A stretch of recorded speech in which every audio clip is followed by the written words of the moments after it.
नमस्कार मित्रों, मैं डॉक्टर अशोक कुमार शर्मा अपने YouTube चैनल प्रज्ञा मैथ्स क्लब में आपका स्वागत करता हूं। जैसा कि हम जानते हैं, हमारे लॉकडाउन के कारण कंटिन्यूस क्लास नहीं लगने के कारण हमने YouTube चैनल पे ये क्लासेस चालू की हैं। इसके अंतर्गत हम ज्योमेट्रिक पार्ट कर रहे थे, जो कि बेहद महत्वपूर्ण पार्ट है। लगभग हर एग्जाम की दृष्टि से बेसिक पार्ट माना जाता है, आधारभूत पार्ट माना जाता है। इसके अंतर्गत अभी तक हम सरल रेखा, कोण और बहुभुज के बारे में पढ़ चुके हैं। आज उसी श्रृंखला में आगे पढ़ने जा रहे हैं त्रिभुज, ट्राइएंगल। त्रिभुज नाम देते हैं तीन भुजाओं से घिरी बंद आकृति।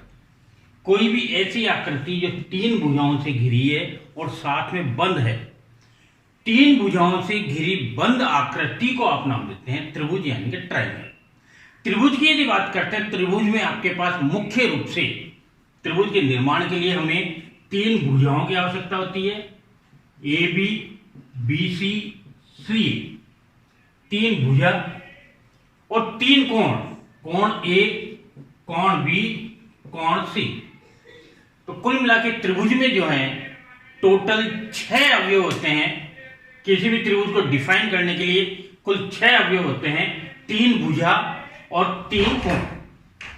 इन 6 अवयवों के आधार पर त्रिभुज को पूर्ण रूप से एक्सप्लेन किया जा सकता है, समझाया जा सकता है। अब प्रश्न उभरता है, क्या आपके पास कोई भी तीन भुजाएं दी हैं तो तीन भुजाएं कोई सी भी त्रिभुज निर्माण कर सकती हैं? क्या आपके पास भुजा 4, 4, 6 ये कोई त्रिभुज का निर्माण कर रही हैं, या 4, 5, 9 क्या ये कोई त्रिभुज का निर्माण कर रही हैं? ठीक इस प्रकार से कोई भी कोण दिए हैं, मान लीजिए आपके पास दिया है 80 डिग्री, 80 डिग्री, 80 डिग्री, क्या ये कोई त्रिभुज का निर्माण कर रहे हैं? क्या ये कोई त्रिभुज के कोण है? या 80, 90, 100 क्या ये किसी त्रिभुज का निर्माण कर रहे हैं? या 10, 20, 30 क्या ये कोई त्रिभुज का निर्माण कर रहे हैं? तो यदि ये नहीं कर रहे हैं तो त्रिभुज के लिए आवश्यक शर्त क्या होती है, कोण के लिए या भुजाओं के लिए? तो हम बात करते हैं भुजाओं या कोण के संदर्भ में। किसी भी त्रिभुज को कोई भी भुजाएं या कोई भी कोण, दिए गए कोण किसी त्रिभुज को प्रदर्शित करेंगे, उसके लिए आवश्यक शर्त जो है, आवश्यक प्रतिबंध जो है, इन प्रतिबंधों की यदि बात करें तो सबसे पहला आवश्यक प्रतिबंध, कोई भी यदि तीन भुजाएं दी हुई हैं तो ये त्रिभुज को प्रदर्शित करेगा यदि और केवल यदि कोई भी दो भुजाओं का योग सदैव तीसरी भुजा से अधिक हो। यानी कि यहां आपके पास त्रिभुज की भुजा ए, बी, सी से डिनोट करें तो इस स्थिति में ए और बी का योग हमेशा तीसरी भुजा सी से बड़ा होना चाहिए, या बी और सी का योग हमेशा तीसरी भुजा ए से बड़ा होना चाहिए, या सी और ए का योग हमेशा तीसरी भुजा बी से बड़ा होना चाहिए। यानी कि कोई भी तीन में से कोई भी दो भुजाएं लें तो उन दोनों भुजाओं का योग जो आएगा, ये योग यदि तीसरी भुजा से बड़ा है तो ही आपके पास ये बंद आकृति के रूप में त्रिभुज का निर्माण करेगा। यदि ऐसा नहीं है तो वो भुजाएं कभी भी बंद आकृति का निर्माण नहीं करेगी, यानी कि त्रिभुज का निर्माण नहीं करेगी। यहां बात करें तो 4 + 4 8, 6 से बड़ा है, 6, 4, 10, 4 से बड़ा है, 6, 4, 10, 4 से बड़ा है। इसका मतलब ये त्रिभुज की भुजाएं हो सकती हैं। यदि यहां बात करें तो 5, 4, 9 और 9 और 9 बड़ी नहीं है, बराबर है। यहां इन दोनों का योग इससे बड़ा नहीं है, तीसरी भुजा से बड़ा नहीं है, बराबर है। यानी कि ये त्रिभुज का निर्माण नहीं कर रही हैं। यानी कि ये भुजाएं त्रिभुज का निर्माण कर सकती हैं, ये त्रिभुज की भुजाएं हो सकती हैं, क्योंकि इनमें से कोई भी दो भुजा लें तो उन दोनों भुजाओं का योग जो है ये हमेशा तीसरी बची हुई भुजा से अधिक प्राप्त होता है। इसलिए ये आपके पास त्रिभुज की भुजाएं हैं, लेकिन ये त्रिभुज की भुजाएं नहीं है, क्योंकि इसमें इन दो भुजाओं का योग इस तीसरी भुजा से बड़ा नहीं है। तो त्रिभुज के लिए आवश्यक शर्त रहेगी कि त्रिभुज की दो भुजाओं का योग सदैव तीसरी भुजा से बड़ा होना चाहिए। अगेन इसी के ऑल्टरनेट में दूसरी डेफिनेशन कह सकते हैं कि यदि आपके पास कोई भी दो भुजाओं का अंतर ज्ञात करें तो ये अंतर हमेशा तीसरी भुजा से छोटा होगा। जैसे ए और बी, तो इन दोनों का अंतर तीसरी भुजा सी से छोटा, या बी और सी, इन दोनों का अंतर तीसरी भुजा ए से छोटा, या सी और ए, इन दोनों का अंतर तीसरी भुजा बी से छोटा। यदि त्रिभुज में किन्हीं दो भुजाओं का अंतर तीसरी भुजा से छोटा है तो वह त्रिभुज को प्रदर्शित करता है। जैसे यहां बात करें, कोई भी दो भुजाएं लें, 4 और 4 अंतर 0, 6 से छोटा है।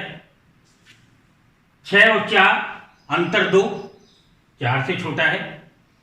तो यहां आपके कोई भी दो भुजाओं का अंतर हमेशा तीसरी भुजा से छोटा है। यहां बात करें 5 और 4 9, 5 - 4 1, 9 से छोटा है। 9 और 5 अंतर 4, और ये 4 से छोटा नहीं है। 4 4 के बराबर है, छोटा नहीं है। या 9 और 5 का अंतर जो है ये 4 से छोटा नहीं है, इसलिए ये त्रिभुज को प्रदर्शित नहीं करता है। तो ये आपके पास ऑल्टरनेट डेफिनेशन, यानी कि एक शर्त यदि सत्य है, इनमें से एक शर्त यदि सत्य है तो दूसरी आवश्यक रूप से सत्य होगी। यानी कि दोनों को चेक करना आवश्यक नहीं है, किसी भी एक शर्त को आप चेक कर लें, चाहे इसको चेक कर लें चाहे इसको चेक कर लें, दोनों का मीनिंग एक ही है, दोनों का अर्थ एक ही है, दोनों से एक ही रिजल्ट निकलता है। तो यदि किसी त्रिभुज की भुजाओं के बारे में बात करें तो कोई भी आपकी दी गई भुजाएं त्रिभुज का निर्माण करती हैं तो उसके लिए आवश्यक शर्त रहेगी कि या तो त्रिभुज की त्रिभुज की भुजाओं में दो के युग्म लिए जाएं, तो त्रिभुज की भुजाओं में दो के युग्म लेने पर प्राप्त होने वाला जोड़ हमेशा तीसरी भुजा से अधिक हो, या फिर दो के युग्म लिए जाने पर प्राप्त होने वाले जो युग्म है इनमें दो भुजाओं का अंतर हमेशा तीसरी भुजा से छोटा है, तो ही ये त्रिभुज को प्रदर्शित करेगा। ये शर्त हुई भुजा की लंबाई के आधार पर।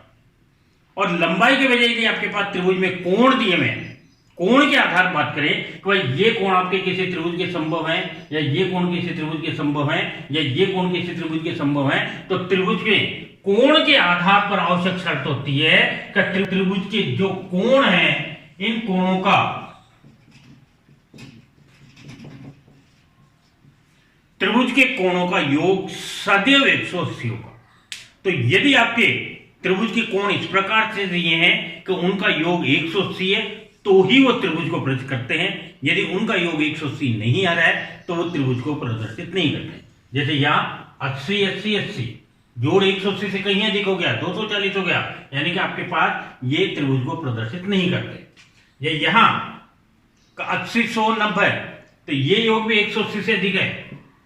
ये यहां 30 20 10 60, तो ये योग 180 से कम है। तो ये आपके पास त्रिभुज संभव नहीं है। त्रिभुज के लिए आवश्यक शर्त रहेगी कि कोणों का कुल योग सदैव 180 होगा, ना तो 180 से कम ना 180 से अधिक।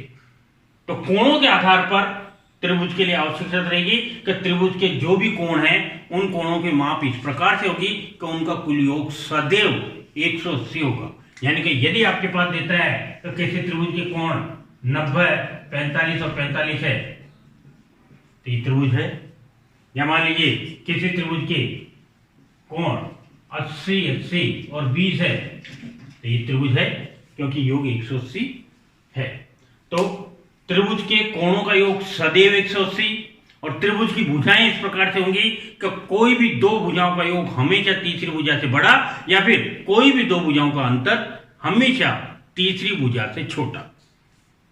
यह आपकी आवश्यक शर्त रहेगी त्रिभुज के लिए। ठीक इसी प्रकार यदि त्रिभुज में किसी भी भुजा को आगे की ओर बढ़ाया जाता है तो आगे की ओर बढ़ी हुई भुजा के द्वारा बना यह कोण त्रिभुज का बहिष्कोण कहलाता है। यहां आपके बीसी भुजा है, बीसी भुजा को आगे की ओर बढ़ाया जाए तो ये बढ़ी हुई बीसी भुजा इस भुजा AC के साथ जो कोण बनाएगी ये त्रिभुज का बहिष्कोण। ठीक इस प्रकार से ये AC भुजा, इस AC भुजा को आगे की ओर बढ़ाया जाए तो इस बढ़ी हुई भुजा द्वारा इस AB के साथ बनाया गया कोण है ये बहिष्कोण, या इस AB को आगे की ओर बढ़ाया जाए तो इस प्रकार से इस बढ़ी हुई भुजा पर बना हुआ ये कोण ये आपके पास बहिष्कोण कहलाता है। और किसी भी त्रिभुज का बहिष्कोण सदैव अंतराभिमुख कोणों के योग के बराबर होता है। Exterior angle, interior opposite angle, अंतराभिमुख कोण, इंटीरियर अपोजिट एंगल, यानी कि जिसकी हम बात कर रहे हैं उसके ठीक विपरीत दिशा वाले अंतः कोणों के, ये इंटीरियर अपोजिट एंगल हो गए।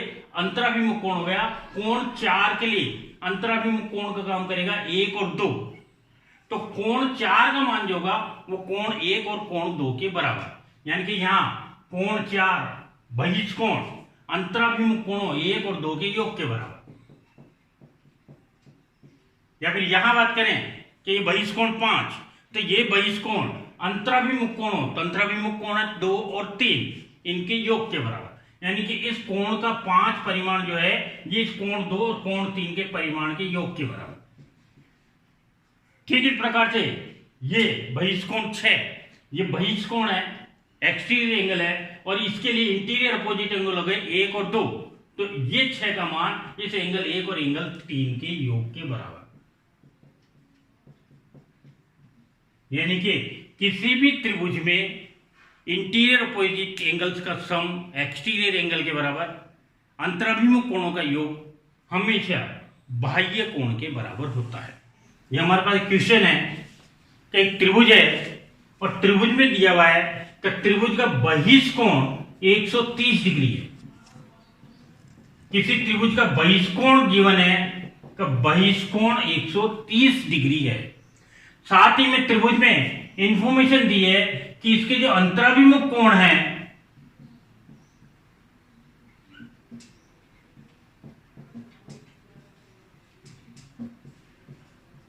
इनका अंतर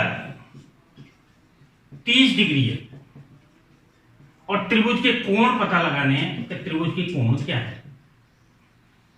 क्वेश्चन दिया हुआ है कि एक त्रिभुज है, त्रिभुज में बहिष्कोण 130 डिग्री है और इंटीरियर अपोजिट एंगल्स का डिफरेंस, अंतराभिमुख कोणों का अंतर 30 डिग्री दिया हुआ है। तो इस त्रिभुज के कोण कितने होंगे, कोण ज्ञात करने।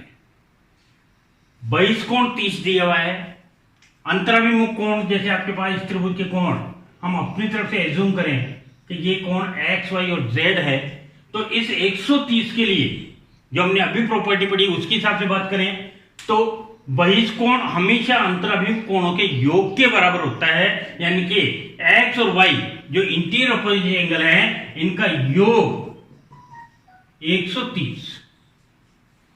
प्रश्न के हिसाब से अंतराभिमुख कोणों का अंतर 30 है, यानी कि इन दोनों कोणों का अंतर जो है ये 30 है।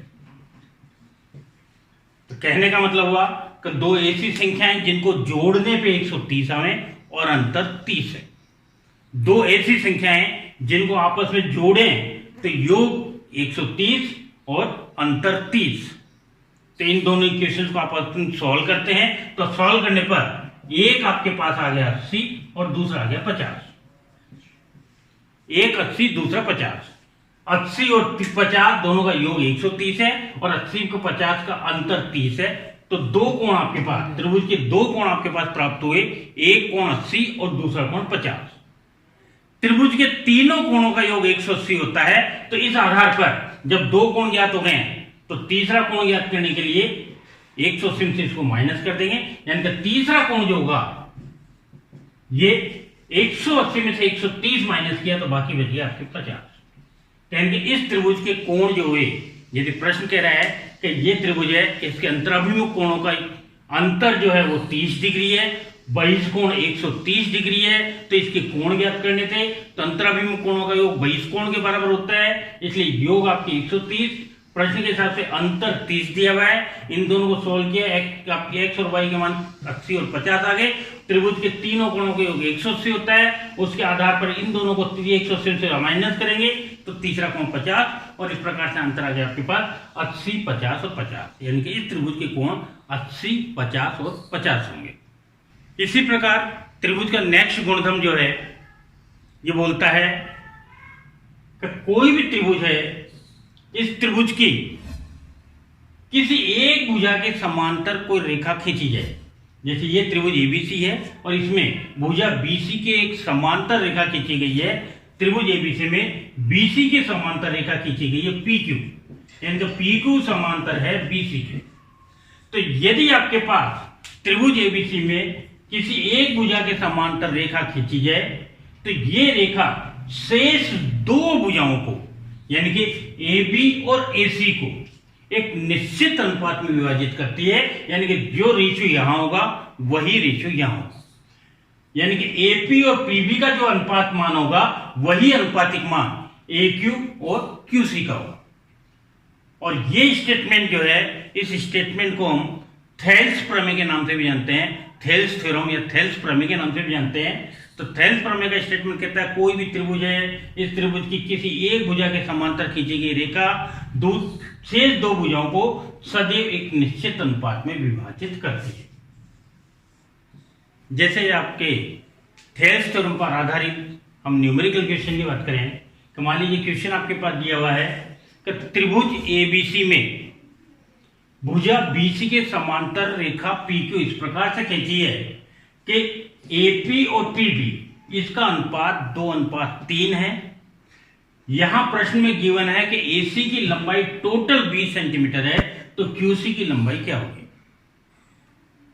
प्रश्न वापस सुनिए, प्रश्न कह रहा है कि त्रिभुज एबीसी है, इसमें एक भुजा पीक्यू बीसी के समांतर इस प्रकार से खींची गई है कि एपी और पीबी इसका अनुपातिक मान 2:3 दिया हुआ है। यहां एसी की कुल लंबाई यदि 20 है तो ये क्यूसी पार्ट कितना होगा ये आपको ज्ञात करना। तो थेल्स थ्योरम के हिसाब से देखें, थेल्स थ्योरम के स्टेटमेंट के हिसाब से कि ये दोनों यदि समांतर है तो देखिए जिस अनुपात में यह है वही अनुपात इसका होगा, यानी कि ये अनुपात 2:3 है तो इसका मतलब ये अनुपात भी 2:3 होगा थेल्स थ्योरम के स्टेटमेंट के हिसाब से, यानी कि AQ और QC इसका अनुपात 2:3, यानी कि 20 को हमको 2:3 के अनुपात में विभाजित करना है। तो 20 का 2:3 के रूप में विभाजन करते हैं, तो 2:3 के रूप में विभाजन 20 का जो होगा अनुपातिक नियम के हिसाब से 2/5 और 3/5, यानी कि एक भाग 2/5 भाग और दूसरा 3/5 भाग। तो 20 का 2/5 भाग और 3/5 भाग, यानी कि 8 सेंटीमीटर और 12 सेंटीमीटर। तो ये आपका रिजल्ट हो गया। तो क्यूसी आपके पास 12 सेंटीमीटर के बराबर होगा। नेक्स्ट प्रॉपर्टी हम बात कर रहे हैं। तो इस प्रॉपर्टी के अंतर्गत त्रिभुज की दो भुजाओं के मध्य बिंदुओं को मिलाने वाली रेखा, यहां आपके पास त्रिभुज एबीसी की भुजा AB, तो AB का मध्य बिंदु Q है, P है, और AC का मध्य बिंदु Q है। तो त्रिभुज की दो भुजाओं के मध्य बिंदुओं को मिलाने वाली रेखा PQ, और ये रेखा सदैव तीसरी भुजा के समांतर और उसकी आधी होती है। किसी त्रिभुज के दो भुजाओं के मध्य बिंदुओं को मिलाने वाली रेखा सदैव तीसरी भुजा के समांतर तथा इसकी आधी होती है।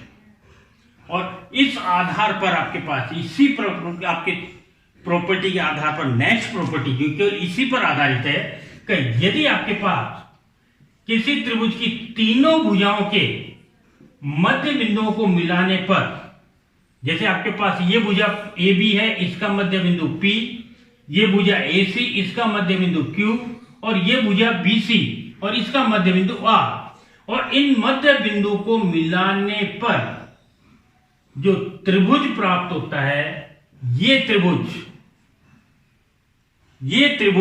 मूल त्रिभुज का 1/4 होता है।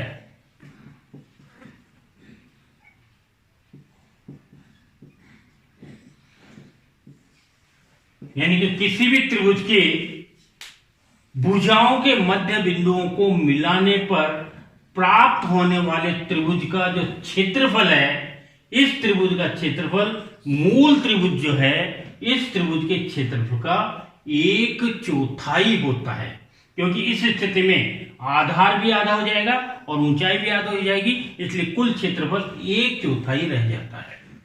तो ये आपके पास त्रिभुज और इसके कुछ मुख्य गुणधर्म, इसके अन्य गुणधर्म और त्रिभुज के प्रकार, इनके बारे में हम पढ़ेंगे अगले वाले टॉपिक में। अभी तक हम त्रिभुज की मुख्य केवल संरचना के बारे में और उसके कुछ मुख्य गुणधर्म के बारे में ही पढ़ पाए हैं।